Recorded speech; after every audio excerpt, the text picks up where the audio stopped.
একটু খেয়াল করে শুনেন। শুনেন, আল্লাহর এই 4টি নাম আজীবনের জন্য আপনার মনের মধ্যে গেঁথে নিন, সারা জীবন আপনার কাজে লাগবে। আপনি বিশ্বাস করুন, জীবন বদলে যাবে। প্রথমটা হচ্ছে ইয়া জব্বারু।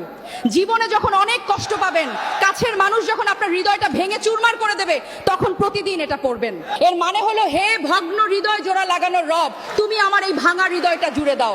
দেখবেন ভেতর থেকে এক অদ্ভুত প্রশান্তি পাবেন। দ্বিতীয়ত, আপনার যদি রিজিকের খুব অভাব হয়, পকেটে টাকা না থাকে, তখন পড়বেন ইয়া রাজ্জাকু। এর মানে হচ্ছে, হে অসীম রিজিক দাতা, তুমি আমার রিজিকের সব বন্ধ দরজা খুলে দাও। তৃতীয়ত, আপনি যখন ভীষণ ডিপ্রেশনে থাকবেন, টেনশনে যখন রাতের ঘুম হারাম হয়ে যাবে, তখন পড়বেন ইয়া সালামু। এর মানে হলো, হে শান্তির মালিক, আমার অশান্ত মনে তুমি শান্তি ঢেলে দাও।